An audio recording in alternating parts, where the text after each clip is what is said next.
입니다. 우간다 김은희 선교사입니다. 점심 다들 맛있게 드시고 오셨나요? 중요합니다. 졸리지 않게 해드려야 되는데 비 오고 집중호우로 계속 뉴스에서는 핸드폰으로도 자꾸 문자 메시지가 오는데 이런 비와 상관없이 또 코로나 바이러스와 상관없이 또 말씀을 사모하시는 분들이 그 비를 뚫고 바이러스 상관하지 않고 선교에 한 걸음 더 나가보시겠다고 오신 여러분들이 정말 위대하신 분들입니다. 그래서 이렇게 한번 외쳐볼까요? 아하자! 다시 무슨 뜻인지 모르겠지만 아하자! 아름다운 하나님의 자녀란 뜻입니다. 지금 앉아 계신 여러분 또 저뿐만 아니라 우리 모든 이 시간에 있는 분들이 아름다운 하나님의 자녀인 줄 믿고 말씀을 나누고자 합니다. 네, 시편 24편 말씀 하나 읽었는데요. 하나만 제가 더 나누고 시작해 볼까 해요. 고린도전서 15장 19절에 있는 말씀인데요. 찾으셔도 좋고 그냥 들으셔도 좋겠습니다. 부활에 관련된 부활장이라고 알려진 고린도전서 15장 바울이 쓴 얘기인데요. 거기에 뭐라고 써 있냐면 만일 그리스도 안에서 우리가 바라는 것이 다만 이 세상의 삶뿐이라면 모든 사람 가운데 우리가 더욱 불쌍한 자이리라. 이게 무슨 말이냐면 부활이 없으면 우리가 제일 불쌍하다는 거죠. 그 말은 뭐냐면 우리가 믿고 있는 바가 부활이 없고 사망으로 끝이고 예수님의 죽음으로 끝이었다면 우리가 무엇을 위해 살고 지금 코로나 바이러스로 온 세계가 다 힘들어하고 또 집중호우로 남부지방은 더 힘들어하는데 이 자리에 나올 힘이 있었겠어요. 그러니까 그 부활이 없으면 우리가 제일 불쌍한 사람들인 거고 가족이랑 친구랑 고국을 떠나서 선교사로 가 있는 저희들 삶은 그중에 더 불쌍한 사람들인 거죠. 근데 반대로 생각하면 부활이 진리고 진짜였다면 비를 뚫고 여기 앉아 계신 여러분들이 가장 축복된 분들이시고 복음을 위해서 부활을 위해서 남의 나라까지 가서 사는 선교사들이 또 가장 복된 거 아닐까요? 자, 그걸 믿고 저도 이 자리에 섰습니다. 다시 한번 아하자! 네, 잊지 마십시다. 목사님이 뭘 많이 잘 모르신 것 같은데요. 제가 위대한 일을 한 사람이 전혀 아니고요. 간증 뭐 이런 얘기를 들으면 되게 우선 부담이 돼요. 내가 우간다 아프리카에서 사는데 그러니까 말라리아도 걸리고 막 죽을 뻔도 하고 막 이래야 간증을 하는 걸까? 내가 말라리아를 안 걸리면 간증할 게 없나? 막 내가 죽어야 되고 막 이렇게 병도 들어야 되고 이렇게 지팡이도 짚고 가야 되고 이래야 되는 어떤 간증에 대한 부담들이 있는 거예요. 근데 이제 그걸 자꾸 생각해 보면 결국 사람들의 원하는 거에 맞추려고 내가 하다 보니까 진짜도 아닌데 자꾸 과장해서 말하게 되기도 하고 보고를 하게 되기도 하는데 가만 돌이켜 보면 앞으로 선교에 대한 얘기, 일상에 관련된 얘기도 하겠지만 선교는 하나님이 하시는 거고 선교사는 하나님이 하시는 일을 그냥 그 현장에서 지켜보는 사람일 뿐이라고 저는 그렇게 믿고 살고 있는데 그게 어떤 일이든 간에 물론 말라리아로 고생하시는 선교사님들도 많으시고요. 재정 때문에 힘들어하시는 분들도 많으시고 저도 어려운 일만 골라서 갖고 오면 우리 밤을 새야 될 수 있는 일들도 많지만 하나님이 지난 14년간 저와 또 저희 가정과 함께 어떻게 소소한 일상 가운데 거하셨는지 그 이야기를 하는 게 간증이 아닐까. 그래서 이 자리에 섰습니다. 지금 같은 경우는 마스크 안 쓰는 게 기적 같은 일이잖아요. 마스크를 안 썼어. 예전에 절대 있을 수 없었던 일들. 그러니까 기적에 대한 이런 개념이 좀 달라지는 것 같아요. 저희를 만나면 특히 이제 저희가 아프리카 우간다에서 왔습니다. 만나면 대부분 많은 분들이 저희 손 잡으면서 하시는 이야기들이 있습니다. 그게 뭐냐면 어떻게 그런 데서 사세요? 특히 이제 여자 선교사들, 아내 선교사님들한테 그런 얘기를 많이 하세요. 그러니까 가만 생각해 보면 그게 이제 두 가지의 의미가 있는 것 같은데 하나는 저를 너무 불쌍하게 보시는 거죠. 이렇게 좋은 나라 냅두고 저 아프리카에 가서 어떻게 사나, 뭘 먹고는 사나 너무 불쌍하게 보시는 거예요. 그러면 저는 또 네 하고 말죠. 근데 한편으로 속으로는 어떤 생각을 하냐면 한국의 삶도 만만치 않은데 여기도 치열하게 닷을 사시면서 쉽지 않은데 이런 마음도 들죠. 아까 또 얘기한 대로 또 반대로는 와, 이게 선교 현장이 얼마나 하나님이 하시는 일이 굉장한데 그걸 못 보시다니, 아, 참 오히려 불쌍하시다, 이런 생각도 들어요. 근데 또 한편으로는 아, 어떻게 그런 데서 사세요? 그 의미는 이런 의미도 있으신 것 같아요. 너무 대단하게 보시는 거죠. 와, 고국을 떠나서 그 너무 멀리 이역만리에 있는 아프리카라는 데 가서, 또 이름도 생소한 우간다라는 데 가서 살다니, 이분은 우리랑은 뭔가 좀 다른 어떤 막 선교를 이루시는 막 거룩하신 그런 분이신 것 같다, 막 이렇게 너무 위대하게 보시는 그런 의미로도 얘기하시는 것 같아요. 근데 제가 오늘 나누는 얘기는 얼마나 위대하고 얼마나 거룩하고 얼마나 끝내주는 일들을 얘기한다기보다, 선교제의 삶이 선교와 개론이라든지 선교와 역사라든지 그런 거보다 때때로는 새우깡 한 봉지에 마음 상해가지고 상처받고 부부싸움은 끝나지 않고 이런 문제들로 고민하는, 그러니까 대단히 고상한 질문들로 고민하는 삶이 선교사의 삶은 결코 아니다라는 거를 나누려고 합니다. 그래야 제가 잘나서 우간다에서 14년을 살았던 게 아니라 하나님이 위대하셔서 14년을 살게 하신 것.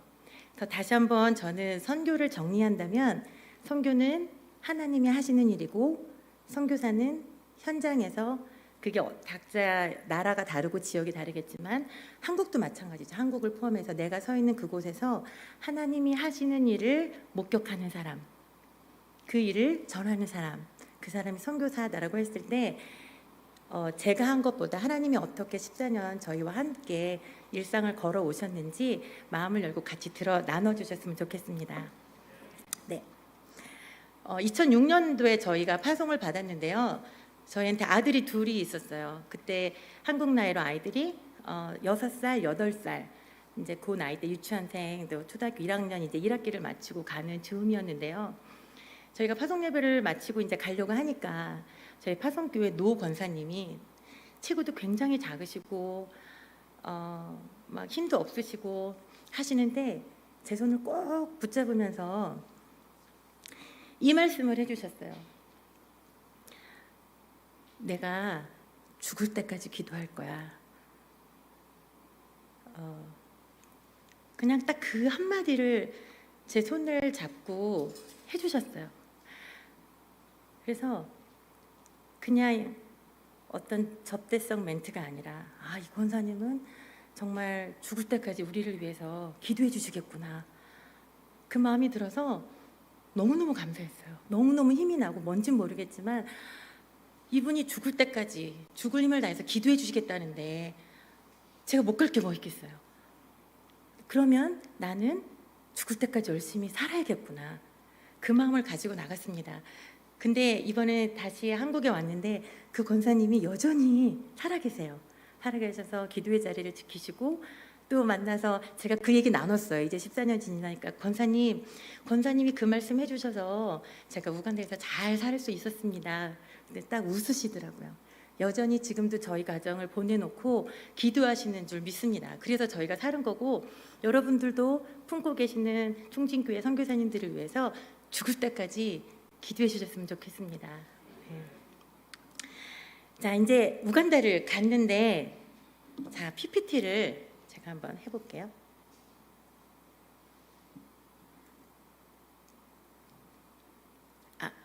네. 제일 먼저 하나님이 하신 작업은 이제 저를 따라다니는 호칭들이었어요. 그러니까 보통 게 사람을 소개하면 저 누구누구입니다 하잖아요. 근데 이름 앞에 저는 모태신앙으로 태어났습니다. 저는 신학교 학생이었습니다. 저는 장로님 딸로 잘 자랐습니다. 그리고 저는 목사의 사모입니다. 또 저는 선교사입니다. 그러니까 이런 호칭들이 저를 따라가는 거예요. 그래서 말로는 아유 저 뭐 할 줄 아는 거 없어요 말은 하지만, 속으로는 그런 호칭들에 제가 쌓여가지고, 그래 나는 모태신앙이지, 나는 선교훈련도 받은 선교사지, 그리고 내가 목사 사모지. 그러니까 이런 호칭들이 제 신앙 수준을 어떻게 표현하는 것처럼 제가 그렇게 헤매고 있었는데, 사실 선교지 가서 하나님이 하신 제일 첫 번째 작업은 호칭 띄고 계급장 띄고 다시 한번 나랑 시작해보자, 이 말씀이셨어요. 과연 그 호칭들이 목사 사모라고 또 선교사라고 내가 정말 신앙의 레벨을 감히 말할 수 있겠느냐. 그래서 하나님이 첫 번째로 그 작업부터 시작을 하셨는데, 제가 우간다를 갔으니까 제가 유아교육을 전공했거든요. 그러니까 나름 그래도 훈련을 받고 또 여러 가지 상황들을 통해서 결단하고 우간다까지 갔는데 이제 기도를 하는 거죠. 하나님, 제가 이제 멋지게 유치원도 어떻게 뭐 사역도 해보고 어린이 사역도 하고 뭐 전도하면 전도도 해야 되고 교회가 필요하면 교회도 세우고, 이 불쌍한 우간다 어린 영혼들과 불쌍한 우간다 현지인들을 위해서 이제 막 기도를 하는 거예요. 가난과 전쟁에 찌들어 있는 이 영혼들 하나님 불쌍히 여겨달라고, 신발도 못 신고 저렇게 먼지가 가득한 아이들 불쌍하게 여겨달라고, 교육 환경이 뭐 너무 열악해서 뭐 하나 제대로 배우진 못한 이런 학교들만 불쌍하게 여겨달라고 막 제가 기도를 하고 있는 거예요. 너무 불쌍하지 않냐고. 근데 이제 하나님이 뭐라고 말하시냐면 저를 가만히 보시는 것 같은 거예요. 야, 불쌍한 건 그들이 아니라 전 거예요. 그러니 제가 무슨 말을 할 수 있었겠어요. 하나님이 제가 불쌍하다는데. 그러니까 그 불쌍의 기준이 신발을 못 신으면 불쌍한 건가? 학교를 못 다니면 불쌍한 건가? 집이 좀 낡으면 그게 불쌍한 걸까? 그러니까 하나님의 관심은 그런 우간다 현지인들한테 있었던 게 아니라 우선 저부터 고쳐보고 보시겠다는 거죠. 그래야 무슨 일을 해도 하시니까 제 마음부터 우선 정리해 놓으시고 그리고 일하시겠다는 하나님의 음성 같았어요. 그러니까 한편으로는 너무 자존심 상하는 거죠. 나름대로 이렇게 훈련받고 신앙훈련이 돼서 선교사 훈련까지 받고 파송을 받았는데 내가 불쌍하다니, 이건 한편으로는 자존심 상하는 일 같지만 그 작업이 정말 저한테 먼저 필요했던 거예요. 호칭, 계급장, 몇 년 경력 다 소용없다. 너 하나 네가 깨끗해지고 겸손해질 때 내가 일하겠다. 이 작업을 먼저 하신 게 우간다의 첫 텀이었습니다. 그러고 나니까 하나님이 일하기 시작하신 것 같아요. 그러고 나니까 언어를 배울 수 있는 환경도 더 주시고 사람도 붙여주시고 할 수 있는 사역도 좀 열어주셨어요. 내가 아무것도 안 한다고, 아무것도 할 수 없는 존재라고 내가 인정하니까 그때 하나님이 일을 하시기 시작하신 거죠. 이제는 누구 사모의 김은희가 아니고 어떤 선교사 김은희가 아니고 그냥 하나님 앞에 저는 아무것도 아닙니다, 겸손하게 고백하는 김은희로 섰을 때 하나님이 사용하신 것 같습니다. 그러니까 제가 한 일이 아니고 하나님이 하신 일들입니다.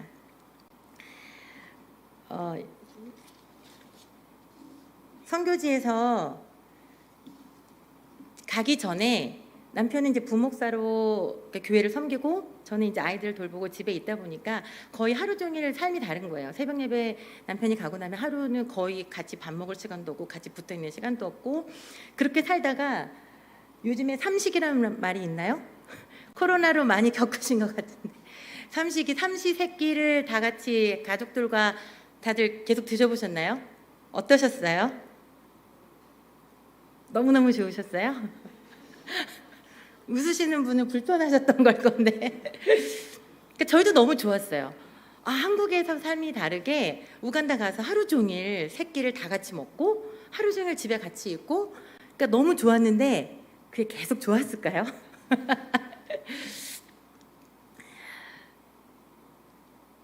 야, 하루도 쉴 날 없는 부부싸움. 이런 얘기가 더 와닿지 않으세요? 그러니까 뭔가 멋지게 하려고 갔는데 하루 종일 집에만 같이 붙어 있고 24시간 한 공간에 붙어 있다 보니까 좋을 때도 있지만 왜 부딪히는 일이 없었겠어요. 그래서 남편하고 부딪히고 뭔가 갈등이 생길 때마다 이게 너무 불편한 거예요. 한국에서는 이렇게 부부가 좀 불편하면 뭐 밖에 잠깐 쇼핑을 가도 되고 영화를 보러 가도 되고 지금 코로나 때문에 다들 못 하시겠지만 친정을 가도 되고 친구를 만나도 가도 되는데 우간다에서는 이렇게 불편해도 어디 갈 데가 없는 거예요. 갈 수도 없고 결국은 또 집에서 해결을 해야 되는 상황인 거죠. 근데 뭐 다들 아시겠지만 부부 싸움이 막 대단한 걸로 싸우는 게 아니잖아요. 뭘로 싸웠는지도 기억이 안 날 정도로 그냥 소소한 걸로 싸우는 거예요. 뭐 접시 때문에 싸운 것 같기도 하고. 이제 제가 그렇게 막 낭비가 심한 사람은 아닌데 우간다를 처음에 갔을 때 물건을 다 가져갈 수가 없으니까 플라스틱 접시, 플라스틱 그릇을 가지고 우간다에 들어간 거예요. 그러니까 플라스틱이 뭐 멜라닌 뭐 이런 게 아니었고 그냥 얇은 일회용 왜 소풍 피크닉 때 가져가는 그런 플라스틱 있죠. 거기에다가 국이랑 밥이랑 뭐 부침개나 이런 걸 해서 놓으니까 이게 뜨거운 게 닿으면 이게 쭈그러지면서 우글 이렇게 휘더라고요. 플라스틱이 너무 얇아가지고.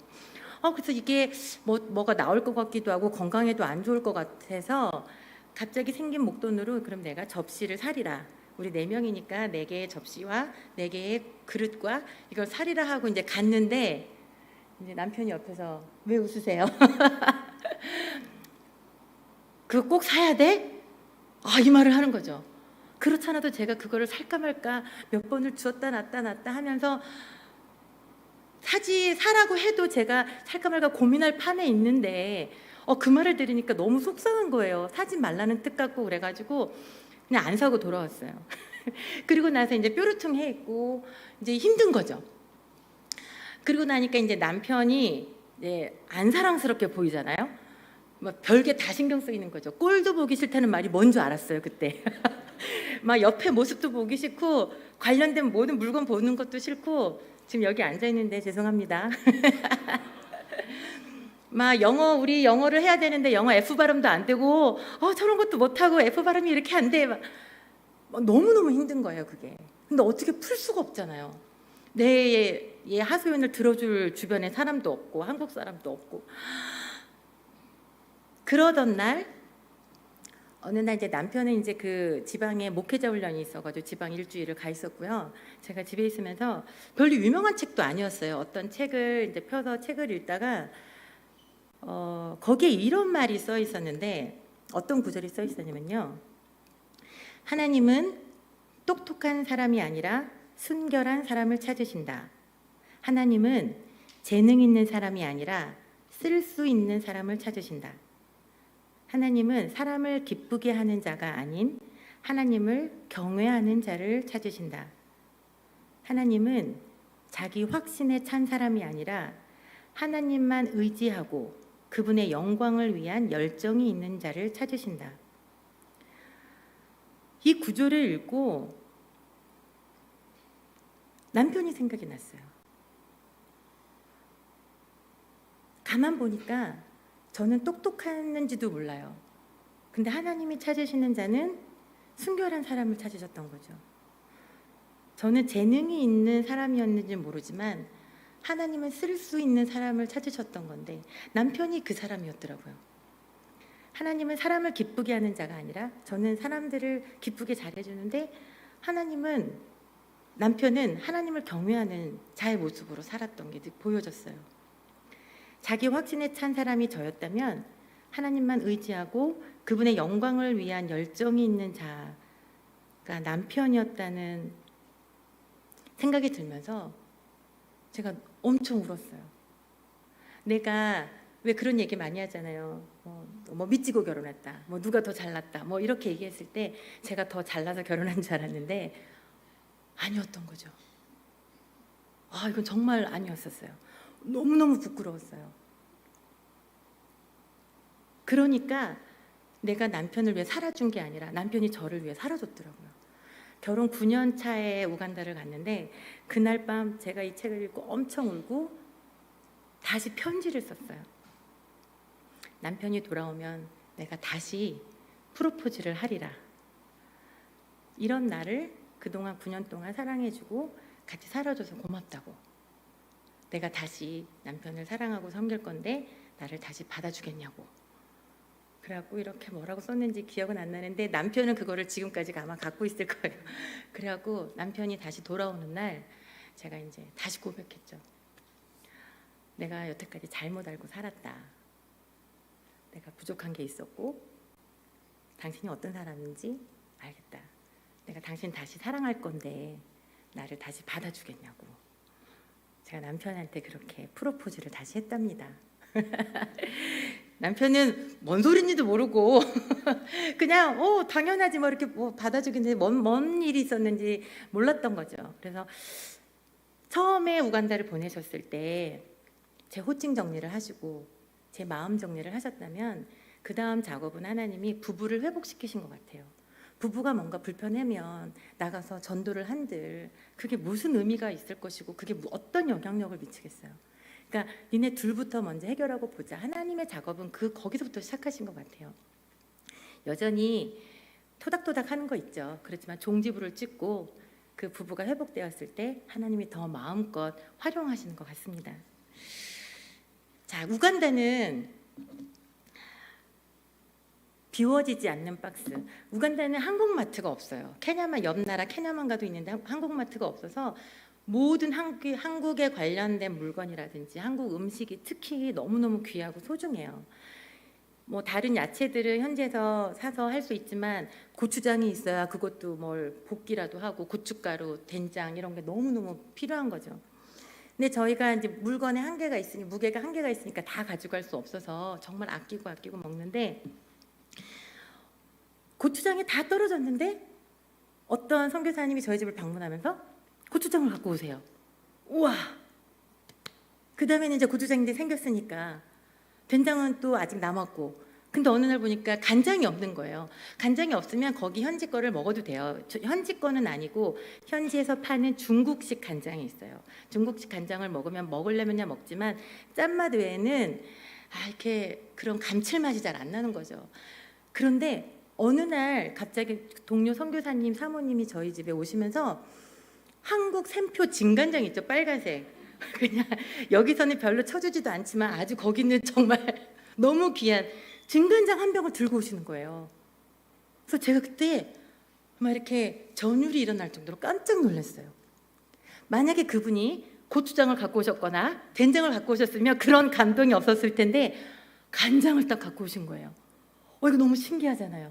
우와, 어떻게 알았지? 그분은 모르세요. 자기가 왜 간장을 갖고 왔는지. 어떻게 하다 보니 간장을 갖고 왔는데 저한테 너무 신기한 일이었던 거예요. 제가 그걸 보고 뭐 시험이나 실험까지는 아니지만 그러니까 라면이 아주 소중합니다. 우간다에서는. 그래서 라면은 명절 때 특별할 때 먹는 게 라면인데 이거를 먹고 그 박스가 비워지는지 보면 비웠을 때쯤 되면 어떻게 또 채워지더라고요. 그거를 제가 이렇게 유심히 봤어요. 박스 하나를 정해놓고 부엌 옆에다 놓고 이게 어떻게 채워지는지 뭐 이렇게 감시했다는 건 아니지만 어느 순간에 또 채워지고 어느 순간에 또 채워지고 와, 선교 현장에서는 라면 하나로 간증할 수 있습니다. 선교 현장에서 절대 하시면 안 되는 두 가지 행동과 말이 있는데요. 하나는 뭐냐면 이제 팀들이 이렇게 방문하잖아요. 단기 팀들이 오면 이제 저 신경 써준다고 사모님 뭐 신경 쓰지 마시고 라면이나 끓여주세요. 라면이나 그 말에 이제 너무 많은 생각들이 오고 가는 거예요. 라면이나 이 귀한 걸. 그분은 이제 한국에 제 이해하죠. 한국은 라면이 제일 간단하고 쉬우니까 하신 얘기지만 거기서는 라면이나라는 말은 절대로 할 수 없는 말입니다. 두 번째는 뭐냐면 그래도 그 팀들이 라면을 갖고 왔으니까 라면을 이제 끓여주잖아요. 절대로 하면 안 되는 범죄와 같은 행위는 라면 국물을 남기는 겁니다. 이 귀한 국물을 다 안 먹고 남기면 이거 버려야 되는데 이런 거는 저희 우간다 사회에서는 범죄 행위와 같습니다. 그래서 처음에 너무 귀하니까 라면을 2개를 끓이면 스푼 1개만 넣고 하나는 이제 냅둬요. 그랬다가 현지에 중국 면을 사다가 인도면이나 이제 이런 면을 사다가 그 국물에 하면 그나마 그래도 그 라면 국물이 저희한테는 보약과 같이 향수병을 치료해주는 그런 거거든요. 그러니까 그런 일이 있었습니다. 그래서 비워지지 않는 박스를 보면서 하나님이 우리와 함께 그 일상을 다 이렇게 지켜보시고 관심 있어 하시는구나. 근데 한 번은 저희 파송교회에서 성탄절 때 한번 이렇게 뭐 박스를 보내주세요. 지금은 그런 게 다 중단돼서 못 오는데 그러면 필요한 게 뭐냐고 물어보시면 저희가 뭐 고춧가루가 떨어졌어요. 네, 뭐 어떤 책이 필요해요. 이렇게 말씀드리면 이렇게 보내주시더라고요. 그래서 한 번은 박스를 받았는데 그 박스를 딱 열어보니까 저희가 이제 부탁드렸으니까 고춧가루를 보내긴 보내셨는데 그냥 마트에서나 뭐 이렇게 딱 사도 되잖아요. 이렇게 포장이 돼 있는 그걸 사셔도 되는데 딱 보니까 그 권사님들이 아마 집에 있던 귀하게 모셔놨던 태양초 고춧가루, 그러니까 그게 막 500g, 1kg 이렇게 집락에다가 비닐봉지에 넣어가지고 이렇게 뭐 모아서 이걸 이렇게 해서 보내신 것 같더라고요. 그러니까 봉다리 크기도 다 다르고 거기에 써 있는 것도 다르고 그 노인 권사님들의 손글씨도 써 있고 막 이런 거예요. 그래서 그분들이 그 태양초 고춧가루인지 뭔지 모르지만 분명히 자기 집에 있는 제일 귀한 거를 꺼내서 주신 것 같은 거예요. 그러니까 그 장면을 생각하니까 이 권사님들, 집사님들, 성도님들의 그 마음이 정말 전달이 되는 거죠. 이거는 그냥 고춧가루가 아닌 거죠. 차라리 시장에서 하나를 딱 사서 그냥 보내셨으면 마트에 있는 걸 하나 그냥 돈만 페이하셨나 보다 이렇게 생각할 텐데 제가 그걸 보고 또 엄청 울었어요. 와, 우리가 뭐라고. 그리고 그 고춧가루를 꺼내시면서의 권사님들의 마음이 느껴져서 제가 그때 깨달았어요. 우리가 왜 우간다에 사는지 알겠다. 이렇게 보내주시는 분들, 또 우리를 보내놓고 기도해 주시는 분들, 그분들을 하나님이 축복을 해주셔야겠는데 그냥 축복은 못하겠으니까 누군가가 선교 현장에 있어야 명분이 생겨야 그분들이 기도해 주시고 헌금도 해주시고 이렇게 물건도 보내주시고 죽을 때까지 기도하겠다고 약속도 해주시잖아요. 그래서 우리가 있어야 되는구나. 그러면 우리는 그분들을 위해서 현장을 지켜내야겠다. 현장에 거하면서 살아야 되겠다. 그렇게 제가 그렇게 마음이 들었어요. 깨달았어요. 우리는 그냥 그분들을 축복해주기 위해서 사용되는 도구이고 그분들을 축복해주고 싶은 마음이 하나님의 마음이셨다는 거죠. 선교를 통해서, 저희를 통해서. 그래서 그 뒤로 이렇게 뭐를 받거나 이렇게 보내주시거나 하면 미안하진 않아요. 왜냐하면 그분들이 축복을 받으실 걸 제가 확신하기 때문에. 그리고 정말 그렇게 하나님이 축복 주시니까 그 대신 너무너무 감사하죠. 정말 감사하죠. 그래서 저희를 위해서 기도해 주신다고 많이 말하지만 저희 우간다 집에 와보시면 저희 한쪽 벽면은 저희를 위해서 기도하시는 교회, 저희들을 위해서 기도해 주시는 사람들. 그래서 작년에도 충진교회 방문해가지고 같이 사진 찍은 게 있는데요. 그게 저희 벽에 붙어 있답니다. 제가 누군지는 다 못 알아보지만 저희들을 위해서 기도해 주신다면 저희가 할 일이 있죠. 저희도 다시 그분들을 위해서 기도하는 거죠. 그래서 늘 놓고 보면 그분들을 기억하고 제가 기도를 중보를 하고 기억을 하는데 깜짝깜짝 놀라는 거죠. 정신이 반짝반짝 들어요. 이렇게 좀 약간 흐트러지게 살다가도 그분들 보면 정신이 번쩍 들죠. 지금도 저렇게 기도해 주시는 분이 있는데 대충 살 수 없는 거예요.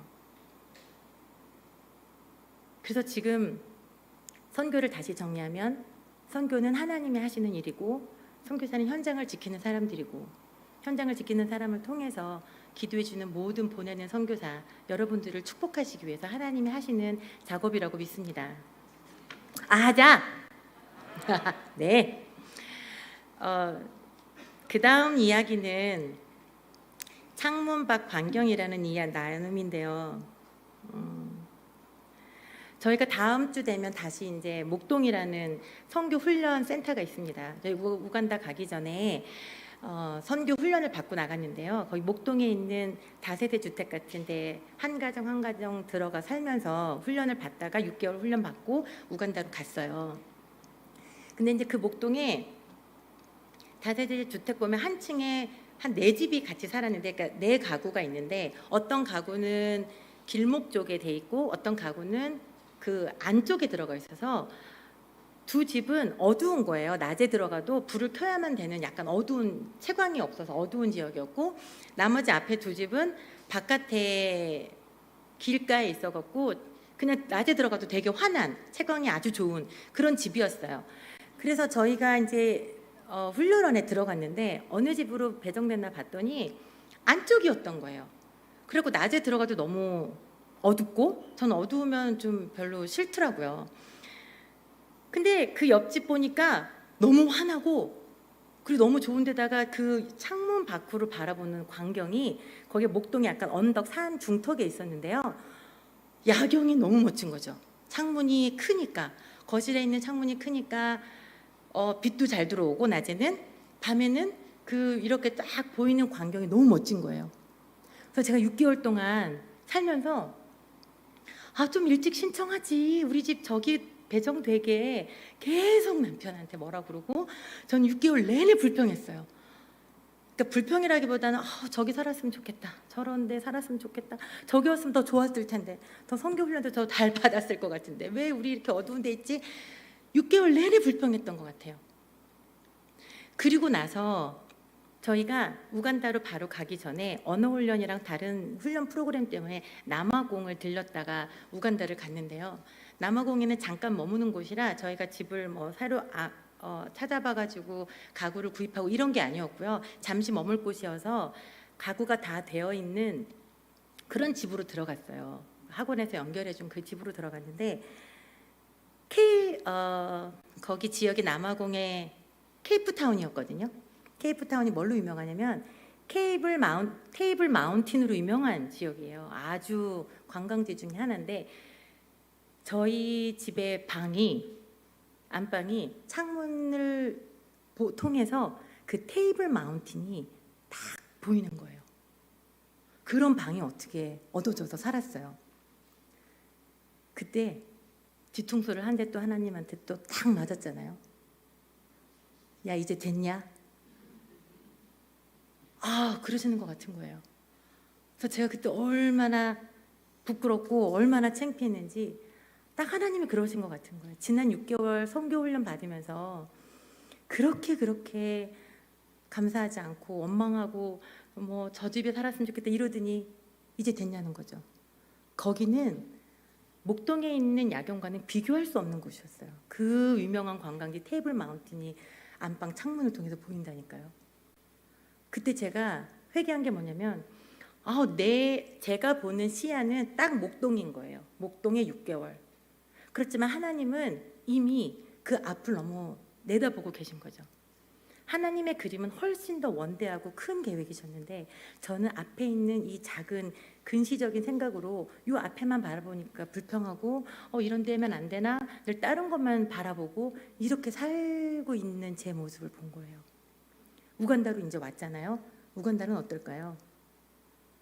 우간다는 사방팔방 창문만 열면 다 자연이 보이는 곳입니다. 그걸 통해서 그러면 꼭 이렇게 창문을 통해 좋은 데를 바라봐야만 하나님이 은혜를 주신 거냐? 그건 아니죠. 그 다음부터는 어떤 곳에 살든 내 생각과 하나님의 생각은 다르다는 것을 깨달았어요. 지금은 내가 어두운 데 살지 모르지만 하나님은 다른 계획을 갖고 계시겠지. 테이블 마운틴이 보이는 집을 허락하셨던 것처럼 잠시 그럴 때를 허락하실 때가 있겠죠. 하나님의 시선은 어디에 있을지 그때 배웠던 것 같습니다. 그래서 그 다음부터는 창문을 통해서 창문만 보면은 저는 그 생각을 떠올려요. 내가 지금 거한 현실에 불평하고 있는지, 감사 안 하고 다른 것만 더 추구하는지, 남의 떡만 늘 커 보이는지, 그럴 때 늘 기억하죠. 하나님은 다른 생각을 하고 계시겠구나. 하나님은 그 다음 생각도 하고 계시겠구나. 저 그런 걸 늘 지키게 됩니다. 아들 둘이 있는데요. 둘째가 강연이에요. 걔가 이제 6살 때 나갔잖아요. 보통 한국은 이제 초등학교 1학년 되면 뭐 중학교 1학년 그러니까 이렇게 새 학년으로 이제 입학을 하면 보통 이렇게 뭐 이모, 삼촌, 친척들이 입학 선물로 책가방도 사주고 이렇게 뭐 신발 주머니도 사주고 이렇게 뭐 선물 세트 이렇게 딱 사주잖아요. 저희 큰 아들은 1학년 1학기를 마치고 가서 그걸 경험했어요. 그래서 가방이랑 신발 주머니랑 뭐 이런 게 있었어요. 근데 둘째는 유치원 때 가가지고 우간다에서 이제 1학년을 맞이한 거예요. 1학년을 학교를 들어갔는데 책가방이 없으니까 그냥 교회에서 주일학교에서 주는 그런 가방 있잖아요. 좀 약간 작은 가방. 그거를 들고 다녔어요. 그러니까 어느 교회, 주일학교 이렇게 써 있는 그런 교회 가방을 들고 다녔는데 가방이 작으니까 학교에서 주는 이런 A4 용지 뭐 파일을 주면 여기를 이제 구겨지는 거죠. 다 제대로 안 들어가가지고. 그래도 그 아이가 나 책가방 좀 사달라 이렇게 불평하고 그랬으면 아유 이 철없는 녀석 이랬을 텐데 오히려 하나도 불평하지 않고 그냥 그 가방 좋다고 꾸역꾸역 다니는 거예요. 그래도 제 마음이 짠하잖아요. 아, 그래도 얘가 한국에 있었으면 좀 멋진 가방도 받고 생기고 그랬을 텐데 불평도 안 하고 저 주일학교 가방을 학교에 열심히 들고 다니는 모습을 보니까 짠하기도 하고 기특하기도 하고 그러면서도 이제 마음이 좀 쓰였죠. 그러던 차에 비워지지 않는 박스를 채우셨던 우리 하나님이 그때 어떤 일이 있었냐면 한국에서 어떤 팀들이 우간다를 방문하셨는데 저희는 잘 모르는 팀들이었는데요. 태권도 사역 하시는 그런 분들이셨어요. 그래서 태권도에 무슨 이렇게 뭐 많이 맞추잖아요. 가방도 맞추고 뭣도 맞추는데 그게 남았다고 그걸 우간다에 갖고 오셔다 나눠주는데 사역을 다 지방 다니면서 하시고 다 나눠줘서 없고 딱 한 개가 남았다는 거예요. 그래서 마지막 날 출국하기 전에 저희 집에 와서 식사를 하는데 그 가방 혹시 필요하냐고 딱 저희를 주시는 거예요. 그분은 남아서 주신 건데 저는 네 그리고 받았죠. 그때 유행했던 탑블레이드 가방. 그래서 우리 아들한테 줬는데 제가 설거지하다가 너무너무 또 울었어요. 그러니까 그게 생겨서 울었다기보다 제가 그거를 갖게 해달라고 기도한 것도 아니었어요. 그냥 마음만 쓰였을 정도로 있었는데 제가 왜 이렇게 감사했냐면 하나님이 알아주신 것 같아서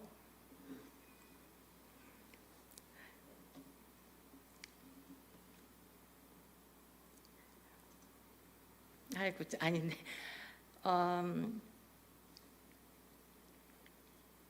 그러니까 우린 때로는 이제 간절하게 기도해서 하나님 응답해 주시기도 하지만 때로는 내가 막 이렇게 얘기하지 않았는데도 하나님이 먼저 알아서 물론 없어도 살지만 하나님이 알아서 챙겨주신 것 같아서 너무너무 감사한 거예요.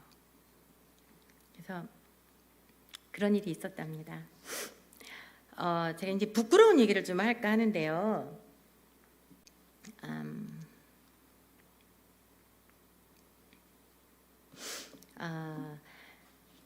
리본 사건이라는 건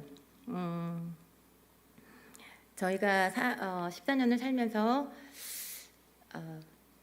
저희 집 가정을 좀 도와주던 한 자매가 저희 집에 있는 물건을 이제 허락 없이 가져간 거죠. 그러니까 전문용어로 도둑질, 절도 이게 가져갔어요. 근데 그 자매가 그냥 일하는 사람이 아니라 저희랑 같이 저희 그 집에 방문도 하고 성가대원이었어요. 교회도 잘 다니는 자매고 그 담임 목사님도 만나서 교제하고 그 아이들 장학 학비도 대어주고 이렇게 관계를 했는데 그러니까 저희 물건을 가져간 거죠. 그게 이제 밝혀져가지고 제가 온종일 그 생각만 한 거예요. 아니 어떻게 그럴 수가 있지? 어떻게 그럴 수가 있지? 내가 그렇게 잘해줬는데 어떻게 그럴 수가 있지? 그걸 계속 되뇌이고 있는데요. 가만 보니까 제 자신의 모습도 그런 면이 많더라고요. 하나님 편에선 어떻게 너 그럴 수가 있니? 그러니까 이런 일들이 보이는 거예요. 어떤 일이 있었냐면 이제 한국학교에 제가 교사로 이제 잠깐 있으면서 물건을 정리를 하는데 막 이사를 가다 보면 멀쩡한 것도 되게 버리게 되고 그러잖아요. 근데 저는 그게 너무 필요할 것 같아가지고 이건 버린 거니까 가져가도 이거는 도둑질하는 게 아니겠지. 그리고 막 가져오고 그런 거예요. 그러니까 자꾸 그렇게 또 뭘 하다 보니까 저도 그 개념이 무너진 거죠. 그래서 제가 국제학교에서 또 잠깐 일한 적이 있었는데 거기에 미국에서 들어온 리본 테이프가 너무너무 화려한 게 예쁜 게 많은 거예요. 그래서 너무 예뻐서 이거를 좀 가져가서 쓸까?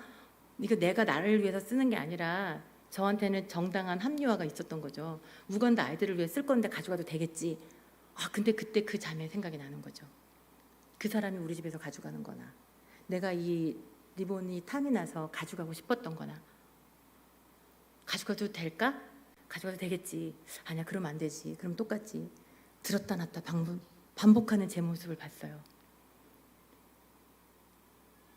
이렇게 해서 하나님이 쓰시진 않겠지. 마음을 먹고 큰 마음을 먹고 리본을 내려놓고 안 갖고 왔죠. 잘했죠? 그러고 왔더니 하나님은 이렇게 적당한 밀당을 잘 하시더라고요. 그랬더니 그 다음에 어느 집에 방문을 했는데 거기에 이제 단기팀이 왔다 갔다고 이런 걸 놓고 갔는데 필요하면 쓰셔라. 그러면서 저한테 보여주는데 거기에 리본 테이프가 있는 거예요. 그것도 한국산 리본 테이프, 땡땡이 무늬, 반질반질한 거. 제가 그거 보고 또 안 놀랐겠어요? 나는 왜 아직도 이렇게 내 여기 앞에 것만 생각하지?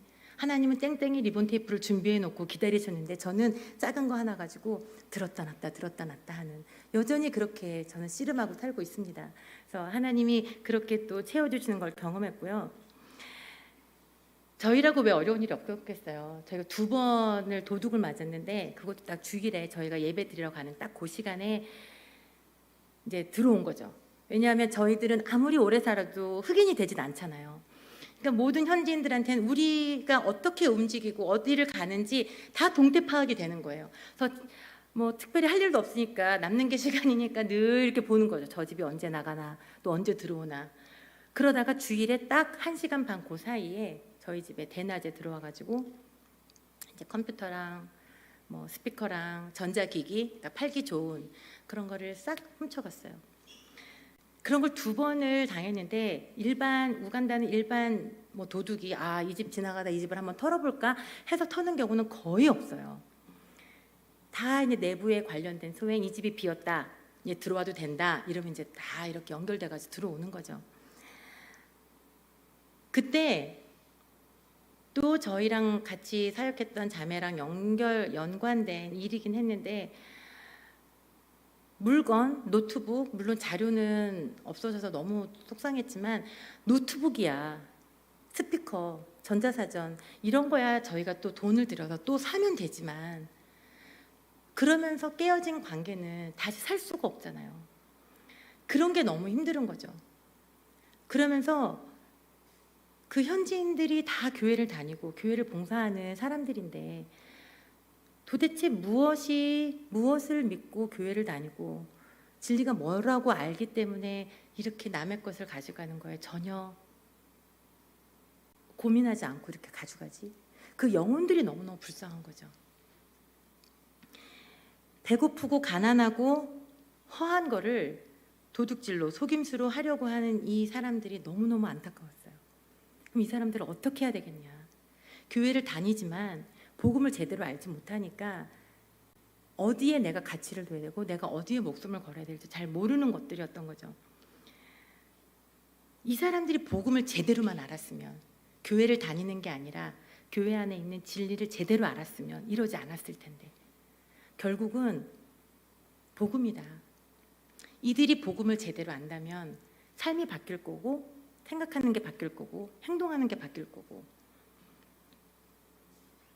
진정으로 예수님을 만나는 길밖에 없다고. 그게 우리들이 할 일이라고. 구제 사역 정말 필요하고 건물 짓는 사역도 필요하지만 진짜 복음이 없으면 그건 아무것도 아닌 거죠. 근데 우간다뿐만 아니라 여러분이 잘 아시는 미국 선교, 외국 선교사 언더우드도 우리나라 처음 초반에 조선시대 때 왔을 때 이런 글을 적었어요. 우리나라 조선을 향해서 쓴 표현이 어둠과 가난과 인습에 묶여있는 조선 사람, 고집스럽게 얼룩진 어둠뿐. 그들은 왜 묶여있는지도 그것이 고통이라는 것도 모르고 있습니다. 그저 경계의 의심과 멸시와 천대함이 가득한 사람들이라고 적혀 있습니다. 저희 조선 사람들도 그랬는데 복음이 없는 곳은 이런 모습인 거죠. 또 다른 책에 보면 조선을 이렇게 표현한 겁니다. 천대가 몸에 배어버린 백성, 왜 천대를 받아야 하며 어떻게 하는 것이 그것을 피할 수 있는 길이 열리는가에 대하여 생각해 본 일조차 없는 조선 사람. 그들이 인간의 존엄성을, 자기 자신이 귀중한 존재임을 깨닫는 길은 복음밖에는 없었다. 그들이 인생의 목적을 알게 하는 길은 예수를 만나게 하는 길밖에 없었다. 우리도 이랬는데, 그래서 많은 외국 선교사들이 목숨도 잃었는데 이들에게 필요한 건 복음이다. 우간다에 사는 게 매일 쉽지 않은데 나름 이렇게 또 행복하게 하나님이랑 교제하면서 소소하게 일상을 거느리고 있다가 어느 순간인가는 되게 두려움이 들은 적이 있었어요. 동료 선교사님이 현장에서 교통사고로 돌아가시는 일이 생겼고 자녀들만 남았고 이제 그런 일이 있다가 보통 때는 잘 지내다가도 어떤 순간인가는 매일매일 이제 고통스러운 거죠. 그 두려움은 제가 의지적으로 잘 안 되더라고요. 남편이 이제 사역 나가고 어디 나가고 도로가 다 비포장 도로거든요. 쉽지 않죠. 사고가 나면 어떡하지? 뭔 일이 나면 어떡하지? 그 두려움이 너무 막 이렇게 누르고 있을 때는 사역도 잘 안 되고 무관다 사는 게 매일매일 두려운 거죠. 근데 하나님의 예정론이라는 게 앞으로 점치듯이 그 뜻을 미리 알아맞히는 게 아니라 뒤돌아 보았을 때 그 모든 일들이 하나님의 계획이심이었다고, 그게 베스트였다고, 그게 하나님의 예정론이라면 무슨 일이 생기더라도 그 모든 것이 하나님의 계획하심 아래 있고 최고였던 것을 인정하는 그 순간 두려움이 사라졌어요. 그럴 수도 있죠. 저희가 언제 내일 일은 아무도 모르잖아요. 무관돼서 어려운 일이 생길 수도 있죠. 특히 저희 양가 부모님들이 나이 연세가 있으셔서 저녁에 전화가 오면 지금도 깜짝깜짝 놀랍니다. 무슨 소식이 올까 봐. 근데 그런 두려움에 늘 쌓여 살면 살아갈 수가 없는데 그 모든 소소한 일상, 간장 하나에 우리 아이 가방 하나에도 신경 써줬던 분이 우리의 목숨 하나를 책임져 주시지 않겠어요? 그걸 제가 맡기고 나니까 괜찮더라고요. 그래서 그 다음 날부터는 오히려 잠 잘 자고 나서 하루가 새로 주어진 게 너무 기적 같았어요. 하루 더 연장해 주셨네. 연명이란 뜻이 이제 무슨 말인지 알았던 거죠. 하루 내 생명이 연장된 건 분명히 오늘 하나님이 나에게 주신 일이 있어서 하루를 연장시켜 주셨구나. 그럼 오늘 하루 내가 잘 살면 되는 거고 그 다음날 무슨 일이 있을지 모르지만 그 다음날 또 하나의 일상을 내가 맞이했을 때도 기적 같은 하루를 또 맞이하는 거고 내가 그때 하나님이 주신 일을 사명을 다 감당하면 그게 또 하루의 은혜고 그래서 그 다음부터는 두려움이 아니라 그 다음 날이 기대가 되어지고 아침이 너무 새로운 거죠. 너무 감사했어요. 그래서 그렇게 살아가고 있습니다. 여러분들의 소원은 무엇인지 모든 사람들이 다 바라는 일들이 있고 평생 소원이 있어요. 공무원 시험 합격, 아니면 대기업 취업, 아니면 수능 통과, 내 집 한 채 마련 이럴 수 있죠. 근데 그게 정말 평생의 목표가 되면 그걸 이룬 다음에는 그 다음 무엇일까 고민하는 거죠. 그래서 다윗의 시편을 보면서 저도 같이 고백하게 됐습니다. 내가 바라는 일이 한 가지가 있다면 우간다까지 가는 삶이 잘 불쌍한 삶을 사는 게 아니라 그것이 가장 행복한 삶이라고 믿었다면 내 평생에 저의 소원은 여호와의 집에 살면서 하나님과 아름다움을 나누며 교제하는 다윗과 같은 삶이 저의 목표, 저의 삶의 목적이 되고 저의 가장 바라는 한 가지 소원이 되었습니다. 이사야 55장에 나와 있는 내 생각이 너희의 생각과 다르며 내 길은 너희의 길과 다름이니라 여호와의 말씀이니라 이는 하늘이 땅보다 높음 같이 내 길은 너희의 길보다 높으며 내 생각은 너희의 생각보다 높음이니라. 이걸 많이 경험하고 우간에서 14년을 건강하게 잘 지키다가 지금 이 순간에 여러분 앞에 서 있습니다. 그래서 혹여라도 거기 안에 감사나 은혜가 있었다면 하나님이 하신 일들이고요. 저는 여전히 씨름하고 몸부림치면서 하나님하고 밀당하면서 열심히 쫓아가고 살고 있습니다. 잠깐 우간다 사진을 보면서 좀 정리할까 하는데요. 우간다 궁금하시죠? 학교 이름은 너무너무 예쁘죠? 레인보우 크리스찬 몬테소리 스쿨입니다. 그래서 유치원만 있는 건 아니고요. 유치원 세 과정, 초등학교 3학년 과정에서 총 6년 과정으로 이어져 있는데 이거 사연이 아주 많은 건물입니다. 그래서 그 동네에서는 저희 유치원이 유일하지 않아요. 많이 있는데요. 그 동네에서 아주 그래도 제일 환경이 깨끗하고 좋은 그런 유치원입니다. 근데 모든 아프리카 아니면 우간다에 있는 유치원이나 학교가 이렇게 생기진 않았어요. 이거보다 훨씬 더 좋은 학교도 있지만 대부분 지방, 특히 이제 남수단이나 북부 우간다에 가면 이런 식의 학교도 있어요. 이게 뭐냐면 지금 기초를 깊게 파지 못하니까 여기도 높이 올리지 못하는 거죠. 왜냐하면 그게 1.1m인가 그렇대요. 기초가 없을 때는 1.2m 이상으로 높이 세우면 무너지니까 이렇게 세운다는 거예요. 그러니까 제가 키가 165인데 저도 이렇게 구부리고 들어가야 되는 거예요. 이게 더운 나라 남수단하고 북부 우간다에 있는 현지 학교의 모습들입니다. 여기가 뭐냐면 교실이에요. 저기 이렇게 큰 통나무가 이제 아이들이 앉는 의자고요. 그 앞에는 선생님이 칠판을 놓고 하는 게 있는데 여기 의자고 여기는 부엌이에요. 여기서 이제 장작을 떼가지고 음식을 하는 부엌입니다. 지방 현지 학교를 가면 이렇게 남은 낡은 나무로 조각조각 붙여가지고 비만 피하면 공간만 되면 학교가 되는 거예요. 우리나라 전쟁 직후 50년, 60년대 모습들이겠죠.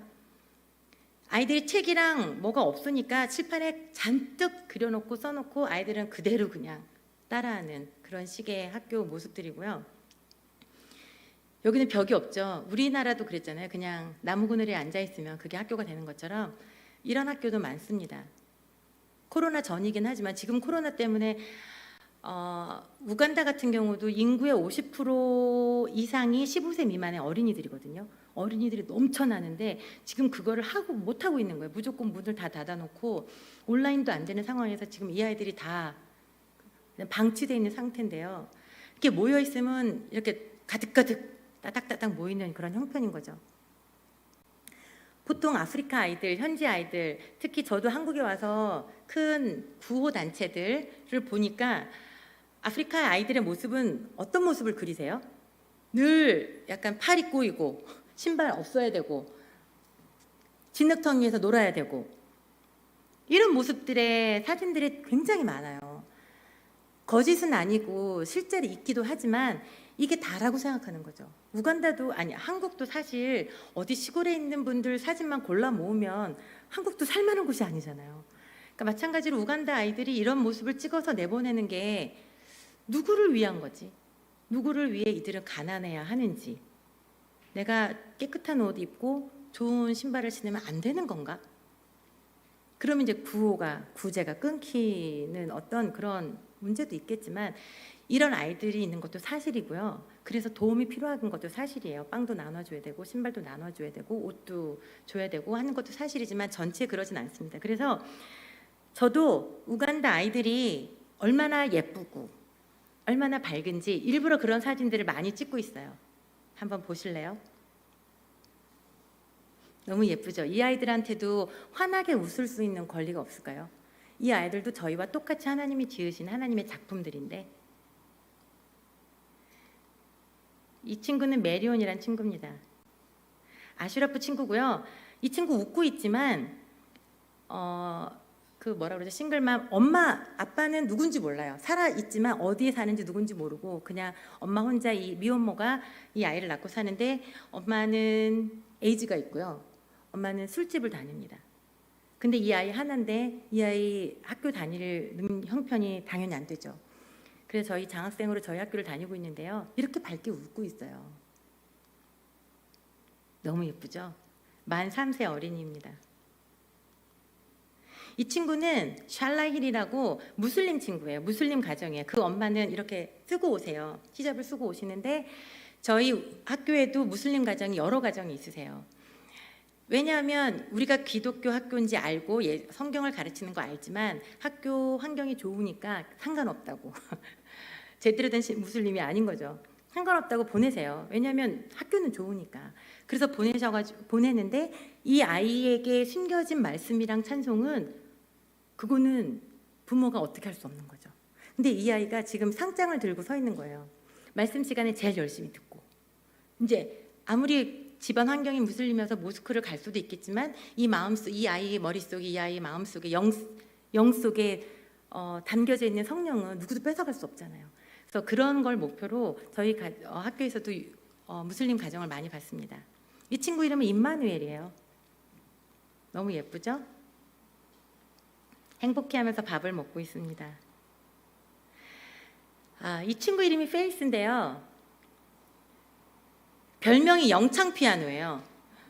왠지 아세요? 이 친구가 이렇게 우간다가 늘 덥다고 많이들 아프리카는 생각하시지만 해발이 1200 고지라서 사실 선선해요. 되게 습도가 없어서 굉장히 선선하고 비가 오는 날이면 좀 쌀쌀하거든요. 그래서 이렇게 잠바, 가디건 같은 거 긴팔을 꼭 입는데 늘 빨간 목도리를 하고 오는 거예요. 늘. 그래서 얘는 이렇게 빨간 목도리를 하고 오네 하고 봤더니 그 빨간 목도리 끝에 영창 피아노 써 있더라고요.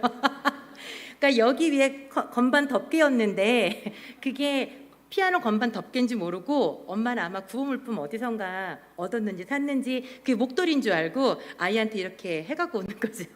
그래서 저희가 영창 피아노라고 불렀어요. 이 친구 이름이 페이스인데 페이스가 이제 한국말로 믿음이란 뜻이잖아요. 저희 학교를 하면서 이 아이들을 데리고 1년에 한 번씩 견학을 가요. 놀이시설을 데려가기도 하고 동물원을 가기도 하고 그러는데 차를 대절해가지고 아이들을 다 태워서 가는데 평생 처음인 거죠. 저희 교사들도 처음이니까 평생. 데리고 가는데 제 옆에 앉았어요. 제 옆에 앉아가지고 제 손을 딱 잡는 거예요. 근데 이 친구가 막 이렇게 활발한 친구가 아니에요. 늘 내성적이고 조용하고 차분한 친구였는데 제 옆에 앉아가지고 제 손을 딱 잡더니 저를 딱 이렇게 말하는 거죠. Teacher, 선생님, thank you. 고맙다는 거예요. 데려가줘서. 그래서 제가 또 이 친구한테 또 감동을 먹었잖아요. 야, 이 뭐 대단한 거라고. 이 아이한테는 이런 의미구나. 그래서 그렇게 해줄 수 있다는 게 오히려 제가 감사했어요. 이게 선교사로 살면서 불쌍한 일이겠냐고요. 얼마나 행복하고 얼마나 감사해요. 제가 누군가한테 그렇게 감사한 마음을 갖게 해줄 수 있다는 역할을 한다는 게 너무 감사했죠. 페이스입니다.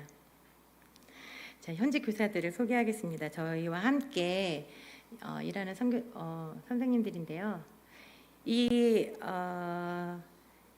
저희 학부모예요. 학부모였었는데 남편이 무슬림이었고 당연히 이분도 무슬림이었는데 무슬림들은 남자들이 그러니까 일부 다처제잖아요. 그러니까 다른 아내들도 많이 생기고 직장도 잃게 되면서 집도 쫓겨나게 되고 그래서 잘 살던 집에서 아주 단칸방으로 옮기면서 되게 어렵게 살아가는데 이 아이 딸 둘이 저희 학교를 다니고 있어요. 그래서 이 엄마는 직장도 없고 그래서 집도 쫓겨나가지고 잠깐 시골에 내려가 살다가 다시 올라왔어요.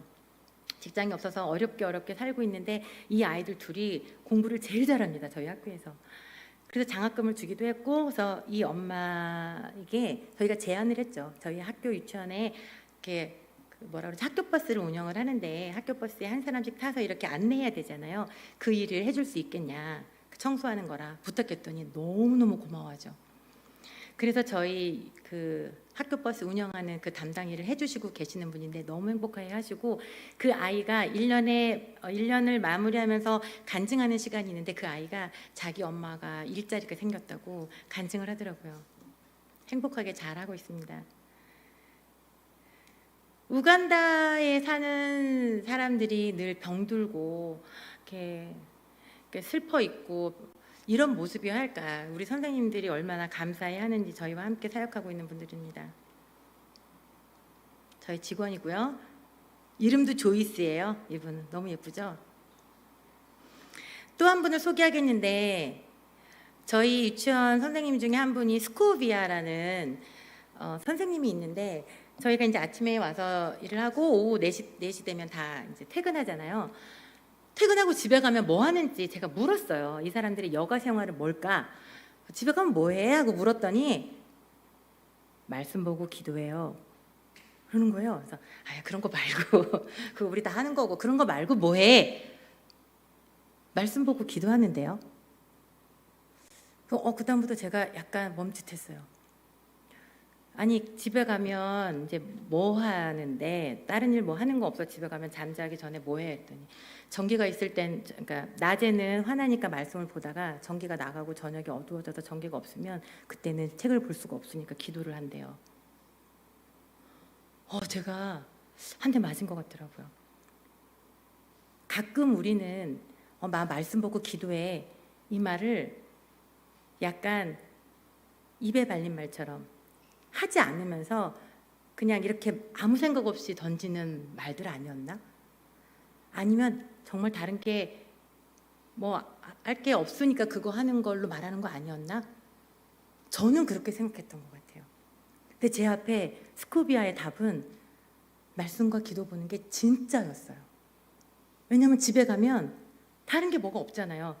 오로지 갖고 있는 책이라고는 성경책인 거예요. 그러니까 성경을 보다가 전기가 나가면 기도를 하는 거예요. 물론 환경적으로 텔레비전도 없고 노트북도 없고 스마트폰도 없고 그러니까 그럴 수 있겠죠. 그렇지만 그들의 삶을 봤을 때 정말 과연 누가 불쌍한 사람인가? 우린 너무너무 할 게 많아서 말씀과 기도는 늘 제쳐져 있는 건 아닌가?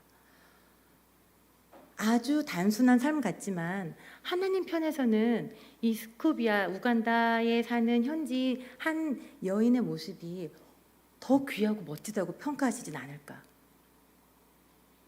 그렇다고 우리 집에 있는 모든 텔레비전과 노트북을 없애란 말이 아니라 제가 다시 스코비아의 일상을 돌아보면서 제 모습도 돌아본 거예요. 우리가 가지고 있는 가치에 대한 기준, 삶의 부에 대한 기준, 이게 하나님의 기준과 같을까? 하나님의 기준과 같지 않으면 세상 사람과 다를 바 없는 거잖아요. 그래서 제가 스코비아를 늘 기억할 때마다 과연 누가 하나님을 기쁘시게 하는 자인지, 누가 행복한 사람인지, 누가 불쌍한 사람인지 다시 한번 점검해 보게 되는데 결코 신발 있고 없고가 불쌍한 게 아니고 가방을 새 걸 가졌는지 헌 걸 가졌는지 불쌍하지 않고 그렇다고 가졌다고 나쁜 건 아니죠. 가진 걸 감사해야만 되지만 가진 게 많아서 감사할 줄 모르고 또 바꾸고 또 바꾼다면 그거는 정말 감사가 아니죠. 없는 중에 제가 그 얘기는 안 했나 봐요. 제가 우간다 저희에서 교실에 이제 수업을 하러 들어갔어요. 별거 아니에요. 그냥 색종이랑 딱풀을 들고 이제 교실에 들어갔는데 그럼 어떻게 아이들이 반응하는 줄 아세요? 저뿐만 아니라 여러분들이 오셔도 마찬가지일 거예요. 막 박수 쳐요. 특히 젊은 이런 청년들이 오면 완전히 인기 최고입니다. 막 박수를 치면서 너무 고맙다는 거예요. 그래서 제가 와, 어느 한국의 유치원과 학교에서 딱풀과 색종이를 들고 갔다는 걸로 내가 뭘 시작하지도 않았는데 박수를 받을 수 있을까? 그렇다고 딱풀과 색연필, 뭐 색종이가 많은 게 죄는 아니잖아요. 잘못은 아니잖아요. 근데 그걸 감사할 줄 모르면 그건 문제겠죠. 이 아이들은 딱풀 하나에도 박수를 치는데 우리는 넘쳐나는 거에 대해서 감사를 잃어버렸다면 분명히 점검해 볼 필요가 있는 것 같습니다. 우리 선생님들을 소개할게요. 너무 예쁘지 않아요? 무슨 잡지 모델 같죠? 여러분들이 오신다 그러면 대환영을 할 겁니다. 저희 현재 지금 교직원이 여러분들도 우간다 현지인들을 위해서 또 저희의 사역을 위해서 기도해 주지만 우리 선생님들도 굉장히 기도 많이 하세요. 그래서 2월, 3월 한국의 코로나가 굉장히 심할 상태일 때 우간다는 한 명도 없었거든요. 코로나 확진자도 없었고 코로나 바이러스가 들어오기 전이어서 안전한 지역이라고 생각하고 이런 뉴스의 얘기들을 들으면서 정말 기도 많이 했어요. 한국. 또 저희가 속해 있는 나라기도 하고 그래서 기도를 많이 했는데 지금은 상황이 좀 달라졌죠. 지금 굉장히 어려운데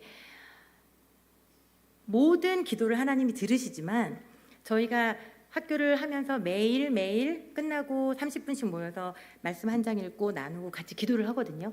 근데요 너무 신기하게 거기에 내놓는 기도 제목은 정말 이루어지는 거예요. 그래서 제가 신기하다 이거. 그래서 무슨 기도 제목이 있으면 일부러 우리 모임 때 꼭 얘기하고 싶은 거예요. 이루어지니까. 근데 가만 보니까 하나님이 그 사람들의 기도만 들어서는 아니고 물론 다 들어주시지만 이 사람들의 기도가 정말 순수하기 때문에 간절하기 때문에 들어주시는구나. 그러니까 현지인들, 뭐 아프리카 사람들 무시할 게 아니라 오히려 제가 존경하고 이렇게 함부로 대할 수 있는 분들이 아닌 거예요. 하자들인 거예요. 아름다운 하나님의 자녀들인 거예요. 아름다울 뿐만 아니라 아주 힘 있는.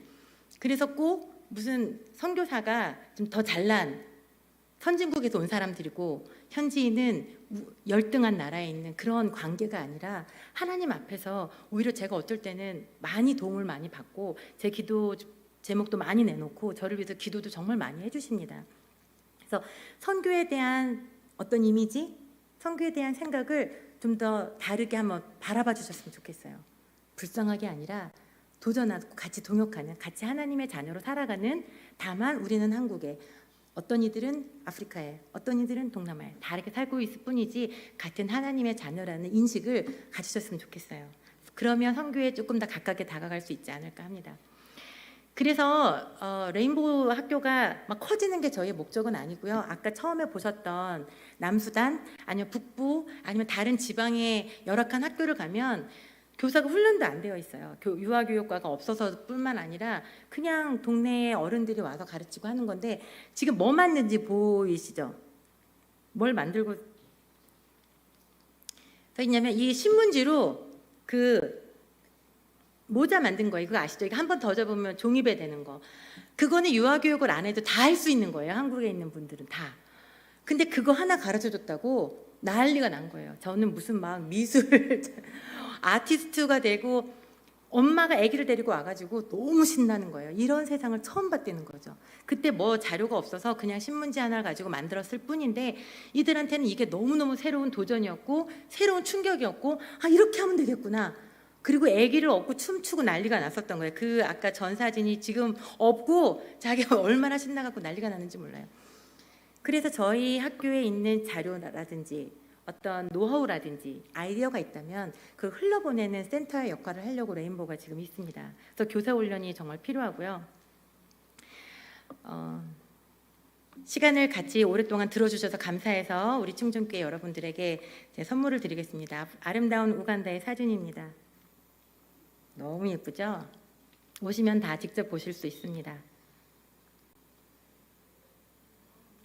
저기 쌍무지개가 떴 날이었는데 이 사진은 언제 찍었냐면 미세먼지 많다고 마스크 얘기 많이 하는 그때에 제가 지나가다가 우간다 하늘 보니까 이런 거예요. 너무 깨끗해요. 미세먼지는 없는데 흙먼지는 있어서 마스크가 필요할 수도 있어요. 우간다입니다. 자, 우간다에 오시면 이런 과일을 따드릴 겁니다. 제크프루시라고 하는 건데 사이즈가 저만해요. 하나가 나무 하나에 주렁주렁 달려있는데요. 두리안이랑은 다르고 케냐도 없는데 우간다에 있는 저희 집 마당에도 많이 열리는 제크프루시라는 과일입니다. 여러분 오시면 나눠드리겠습니다. 자, 말씀 같이 한번 더 같이 읽고요. 여러분들도 바라는 한 가지가 있다면 과연 뭐라고 대답하실 것인지 다시 점검하시고 같이 읽고 마치겠습니다. 시작. 내가 여호와께 바라는 한 가지 일, 그것을 구하리니 곧 내가 내 평생에 여호와의 집에 살면서 여호와의 아름다움을 바라보며 그의 성전에서 사모하는 그것이라. 아멘. 아자. 네, 저희 가족입니다. 네, 감사하고 제가 기도하고 그럼 마칠까요? 네.